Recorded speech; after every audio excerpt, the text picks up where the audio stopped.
अरे कभी तो एकांत में बैठकर सोचो, तुम्हारे अब जीवन का लक्ष्य श्री जी ने क्या दिया है, क्या दिया है? क्या धन के द्वारा प्राप्त भोग विलासिता को अभी भोग नहीं चुके और फैलाव करके भोग विलासिता और भोगना चाहते हो? नहीं, ये मन कभी कभी धर्म की आड़ में हमको प्रियालाल से विमुख कर देता है। नहीं, ये धर्म है नहीं, स्थान व्यक्ति के अनुसार धर्म का निरूपण किया गया है। कौन सा स्थान है, उस व्यक्ति की क्या अवस्था है, वो व्यक्ति निवृत्ति मार्ग में है या प्रवृत्ति मार्ग पर, तब उसके। इसीलिए पूरा मेडिकल स्टोर दवाइयां हैं, पर वो सब हमारे लिए नहीं है। डॉक्टर ने जो पर्चा में हमारे लिए लिखा वही लेके खाओ जाके, नहीं तो उसमें दवा है लेकिन मर भी जाओगे। मनमानी दवा नहीं खानी, डॉक्टर के आदेश अनुसार। ऐसे ही शास्त्र और सिद्धांत मेडिकल स्टोर है, सदगुरु वैद्य हैं, तुम्हारे लिए जो दवा दे रहे हैं केवल वही तुम्हें सूट करेगी, वही तुम्हें परमार्थ पथ में आगे बढ़ाएगी। तुम्हें मन से दवा नहीं लेनी कि पीली वाली तो नहीं, वो हरी वाली, ये कड़वी है वो मीठी दीजिए। मीठी दवा हो सकता है तुम्हारे लिए जहर का काम कर जाए। श्रीपाद कह रहे प्यारे, ये संपत्ति अनेक विपत्तियों की जननी है, दुख यो न यहा, इससे दुख ही प्रकट होगा। तुम जिसे प्राप्त करने के लिए चले हो तो ये अपने मन का रंजन और लोगों के मन का रंजन करना बंद कर दो। एकांत में बैठ करके मंत्राकार वृत्ति करने के लिए मन तुम्हारा सलाह नहीं देगा, वो सलाह देगा फैलाव करके, उसमें राजी होना, क्योंकि बातचीत करने को मिलेगी, घूमने को मिलेगा। मन को एकाग्रता से नाम मंत्र में लगाना, कांपता है। देख लो, आप सब बैठे हो, मन को एकाग्र करके नाम में या मंत्र में लगाना, कांपता है मन। अभी उसको बाहरी कार्यों में लगाओ, राजी हो जाएगा, लेकिन उसको अंतर कार्य में लगाओ, अंतर्मुख करके नाम में मंत्र में, फिर सेवा करो। उसके लिए तो आपको समय देना पड़ेगा, पहले एकांत अभ्यास के लिए मन को राजी करना पड़ेगा। किसी तरह गुरु कृपा फंसा करके तुमको संसार के फांसी से काट करके ये अवसर दे रही है कि तुम अपने मन को एकाग्र करके प्रियालाल में लगा दो। अब अगर ये चूक कर दी तो बार बार तो बनत नहीं। या संजोग अनूप मानुस्तन वृंदा विपिन रसकन संग विरूप, सब यहीं कहीं धरा रह जाएगा। तुम्हारी चित्त वृत्ति कहां लगी वो परिणाम तुम्हारे साथ जाएगा। बहुत ध्यान देने योग्य बात महापुरुषों की है, अपने मन का रंजन और लोगों के मन का रंजन। जब हम वृंदावन आए हैं तो श्री जी को रिझाने आए हैं, सामने वाला आके खड़ा हो गया, राधे श्याम राधे श्याम।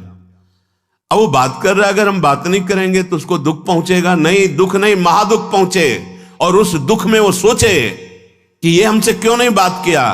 तब पता चलना चाहिए कि श्री जी से कोई विमुख करने वाली वृत्ति हमारे अंदर है, इसलिए हमसे बात नहीं किया। हमको श्री जी के लाड़नों से बात करने के लिए श्री जी मैं होना पड़ेगा।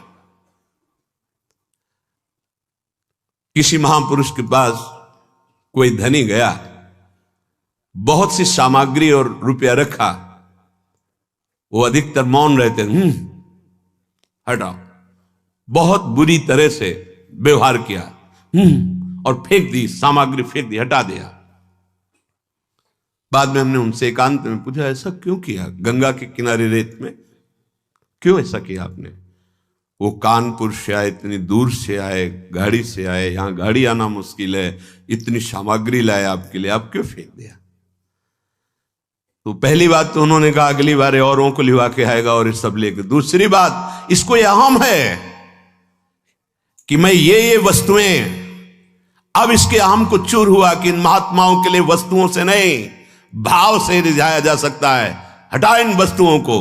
अगर उन वस्तुओं को स्वीकार कर लेता तो उसको गर्व होता कि पैसे के बल से, वस्तुओं के बल से एक महात्मा हमारे हाथ जोड़ रहा है, हाँ बड़ी कृपा की, हट ये वस्तुएं हटा। हम भिक्षा से जीते हैं, प्रभु की इच्छा से जीते हैं। अब वहां अगली बार अगर आएगा तो वस्तुओं का बल लेके नहीं आएगा, वो दैन्य होके आएगा कि शायद अगर कृपा कर दे, मैं रो दूं, वो कृपा कर दे, हमारी तरफ देख ले तो अहो भाग्य। वो महात्मा जिसके संग से अर्थ का महत्व खत्म हो जाए, भोगों का महत्व खत्म हो जाए, देहाभिमान गलित हो जाए, उसे संत संग कहते हैं। अगर आपने रुपया चढ़ाया, पैसा चढ़ाया और आपका सम्मान हुआ तो आपका रुपया में महत्व बढ़ेगा, ना कि साधुता में। उसके अंदर धन की महत्ता बढ़ाई जा रही है तो क्या होगा? उसका पतन होगा। साधु संग भगवत रंग रंगने के लिए है। कभी इस बात का हृदय में आदर नहीं होना चाहिए। वस्तु, पदार्थ, धन, संपत्ति, ये आदर का हमारे विषय नहीं है।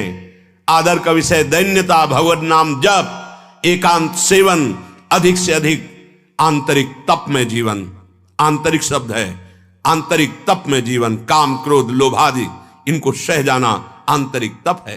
क्रोध आ रहा है, शांत हो गए। काम आ रहा है, शांत हो गए, सह गए। ये आंतरिक तप है। ये लोगों का रंजन, अपने मन का रंजन, ये हरिरस से विलग कर देने वाला है। अगर हम बात नहीं करेंगे तो नाराज हो जाएगा। तो हम वृंदावन किसके लिए आए हैं? उसके लिए आए हैं या श्री जी के लिए आए हैं?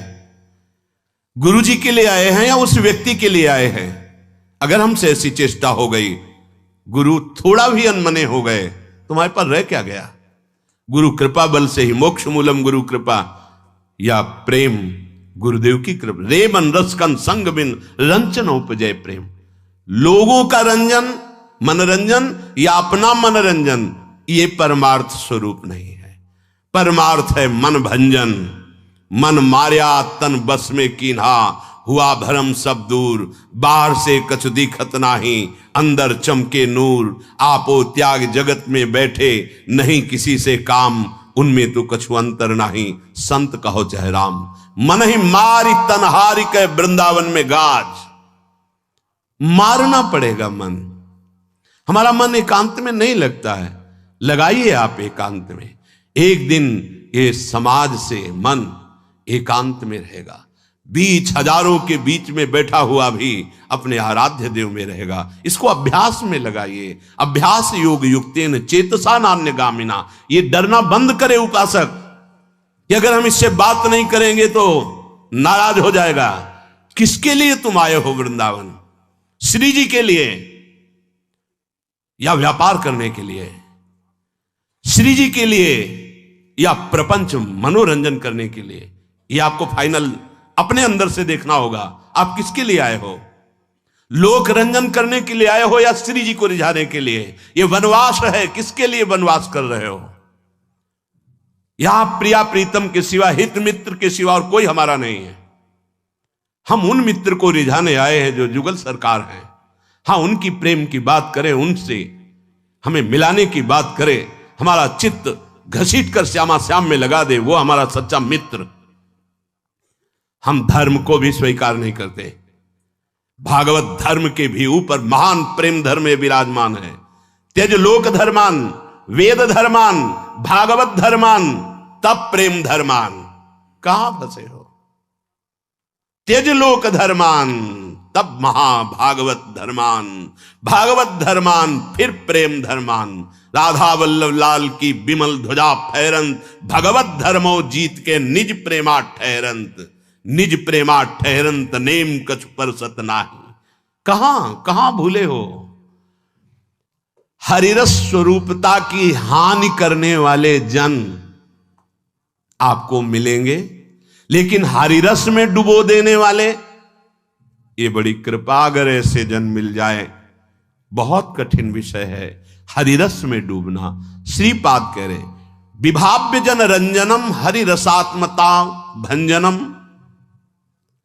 जनरंजन, मनरंजन, इसके लिए बहुत मिल जाएंगे, लेकिन हरिरस में डुबो दे नहीं। हरिरसात्मता भंजनम, उससे विमुख करने वाले मिल जाएंगे। कोई बिरले ऐसे मिलेंगे जो आपको हरिरस में लगावें, डांट लगा दें। हमारी एक कदम जरा सी भी फिसले हरि से दूर होने की वाली बात हमें नहीं पता है, लेकिन वो हमें डांट लगा दे, नहीं इधर चलो। तो नाचना चाहिए कि अब मेरा कैसे पतन हो सकता है, जब हमारे गुरुदेव, हमारे आराध्य देव हम पर दृष्टि रखे हैं। नाचना चाहिए। एक कदम भी हमको फिसलने नहीं देंगे। बलिहार है कि आपने अपनी करुणा से हमको ऐसा पकड़ा है। भजोपरति भूषण परम धाम वृंदावनम।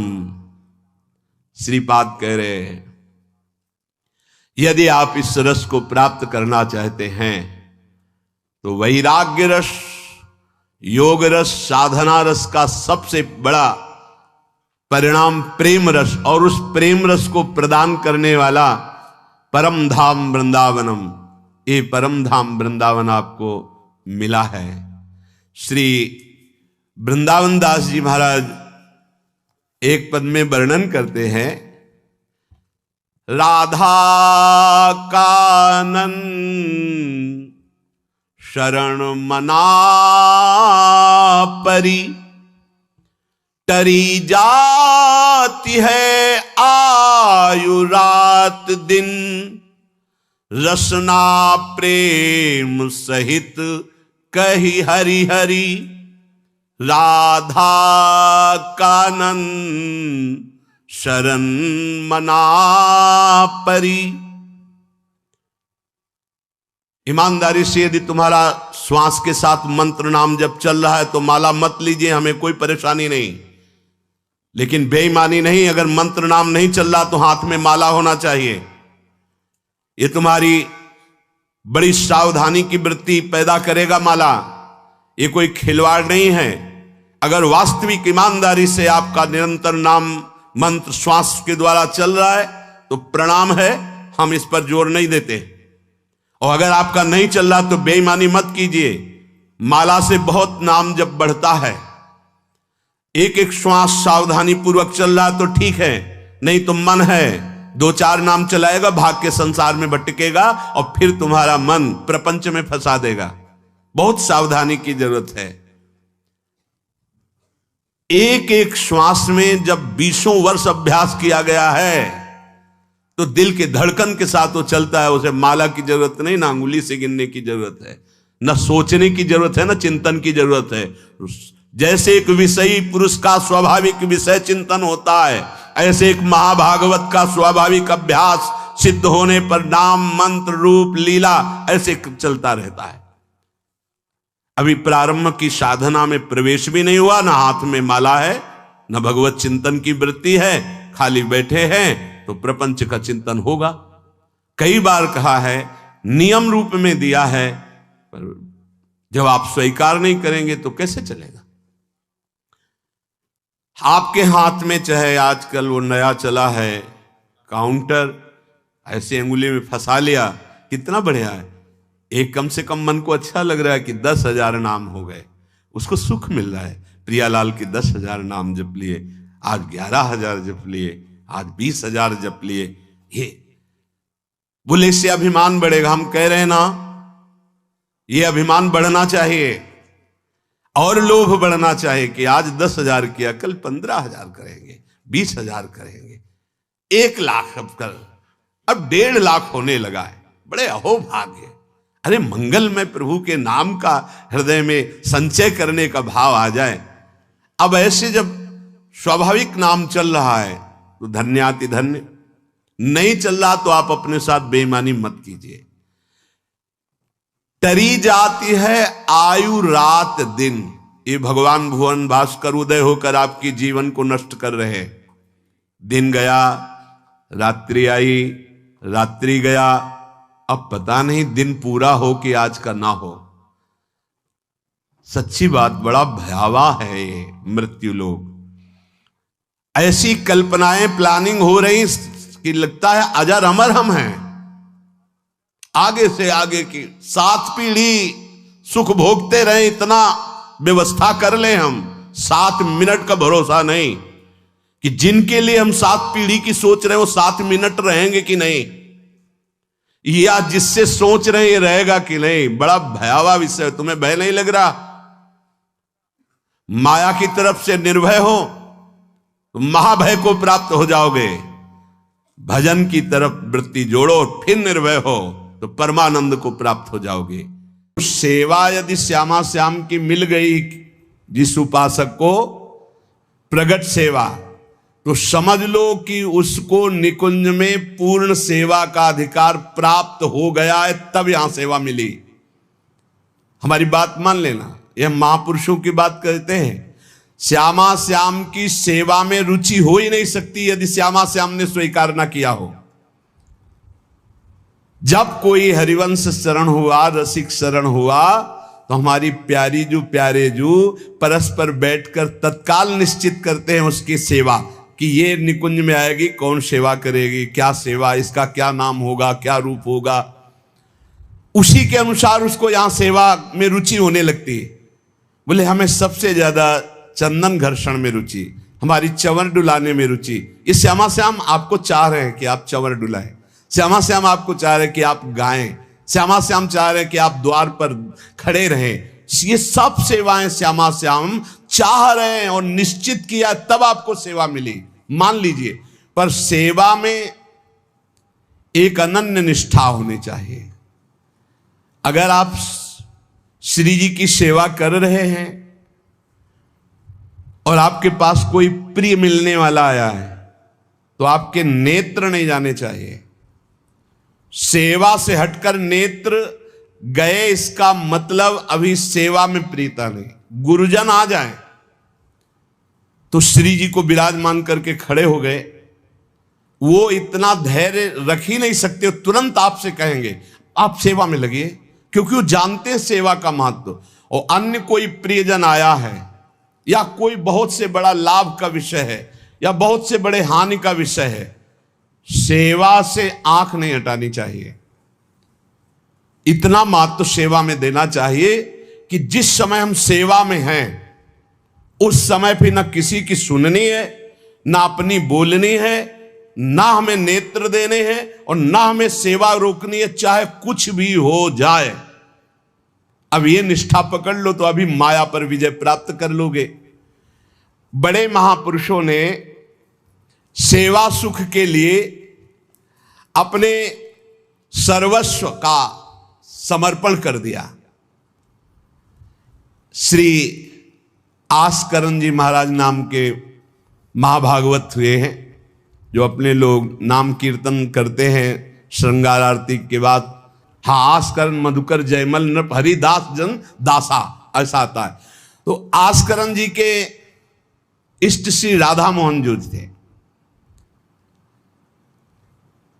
इन्होंने विचार किया कि राजकाज में हर क्षण कोई न कोई जब सेवा में बैठते तो राजा, तो आप ये सलाह, ये सेवा, ये सब बंद कर देना चाहिए। जिस समय हम श्री जी की सेवा में है उस समय अन्य कोई वार्ता नहीं, अन्य कोई नहीं, बस उन्हीं के रूप गुण का चर्चा करते हुए।